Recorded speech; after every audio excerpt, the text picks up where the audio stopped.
Hello friends, അപ്പോൾ നമുക്ക് ഇന്നൊരു വാഞ്ചോ കേക്കിന് ഓർഡർ ഉണ്ട്. ഈവനിങ് ഒരു 5 മണിക്ക് കൊടുക്കണം. രാവിലെ കിട്ടിയൊരു ഓർഡറാണ്. അപ്പോൾ ഞാൻ രാവിലെ തന്നെ ബേക്കിംഗ് ഒക്കെ ചെയ്ത് കഴിഞ്ഞ് കേക്കിൻ്റെ വർക്കിലേക്ക് ഇറങ്ങിയിട്ടുണ്ട്. അപ്പോൾ ഇതേ നമ്മുടെ കസ്റ്റമർ സ്ഥിരം കസ്റ്റമറാണ്. അപ്പോൾ എൻ്റെ അടുത്ത് അവൾ തീമോ കളറോ ഒന്നും പറഞ്ഞിട്ടുണ്ടായില്ല. വാഞ്ചോ കേക്ക് വേണമെന്ന് മാത്രമേ പറഞ്ഞുള്ളൂ. ഇത്തിക്ക് ഇഷ്ടമുള്ള പോലെ ചെയ്തോളാൻ പറഞ്ഞു. ഒരു മോളുടെ ബർത്ത്ഡേ ആണ് കേട്ടോ.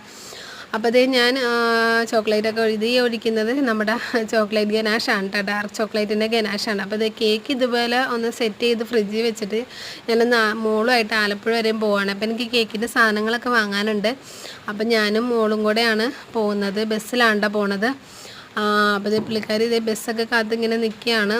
അപ്പോൾ ഇതേ ബസ്സിലിങ്ങനെ പാവാട്ടൊക്കെ ഇടുമ്പോൾ പുള്ളിക്കാരിക്ക് ഭയങ്കര ഇഷ്ടമാണ് അതൊക്കെ കേട്ടിങ്ങനെ പോകാനായിട്ട്. അപ്പോൾ നമ്മുടെ വഴിച്ചേരിയിലുള്ള ABMലാണ് ഞാൻ വന്ന് സാധനം എടുക്കാറ്. അപ്പോൾ ഒരു 3.5 വർഷമായിട്ട് ഞാൻ ഇവിടെ തന്നെ ആണ്ടോ സാധനം എടുക്കുന്നത്. അങ്ങനെ ഞാനിവിടെ വന്ന് വേണ്ട സാധനങ്ങളൊക്കെ ഇങ്ങനെ എടുത്തുകൊണ്ടിരിക്കുമ്പോഴാണ് ഞാനിങ്ങനെ ആലോചിക്കുന്നത് എന്ത് കളറിൽ ചെയ്യും, എന്ത് തീമിൽ ചെയ്യുന്നു. അപ്പോൾ ഞാനിങ്ങനെ എൻ്റെ കളർ ബോക്സ് എടുത്ത് നോക്കിയപ്പോൾ ഇതേ ബസൂക്ക പിങ്ക് എന്ന് പറഞ്ഞൊരു പിങ്ക് എൻ്റെ ഉണ്ടായിരുന്നുണ്ട്. അപ്പോൾ നമ്മുടെ മമ്മൂട്ടിയുടെ ഒരു പുതിയൊരു സിനിമ ഇറങ്ങിയിട്ടുണ്ടല്ലോ. അപ്പോൾ ഞാൻ ഓർത്തന്ന് ഈ കളറിൽ തന്നെ ചെയ്യാമെന്ന്. അപ്പം ഞാനിങ്ങനെ നോക്കിയപ്പോഴത്തേക്കും ആ കളറിൻ്റെ കൂടെ വേറെ ഏതെങ്കിലും കളർ ആഡ് ചെയ്താലോ എന്ന് ഓർത്തപ്പോൾ ഞാൻ അതിനകത്ത് വയലറ്റ് കളർ ചേർത്ത്. വയലറ്റ് കളറും കൂടെ ചേർത്തപ്പോഴത്തേക്കും ഇതേപോലെ ലാവൻഡർ ഷെയ്ഡ് കിട്ടിയിട്ടാണ്. അപ്പോൾ എനിക്ക് ഭയങ്കരമായിട്ട് ഇഷ്ടപ്പെട്ടു ഈ കളർ. അപ്പോൾ നിങ്ങൾക്ക് ഇഷ്ടപ്പെട്ടില്ലേ എന്ന് കമൻറ്റ് ചെയ്യണേ. എൻ്റെ ചാനൽ സബ്സ്ക്രൈബ് ചെയ്യണേ. താങ്ക്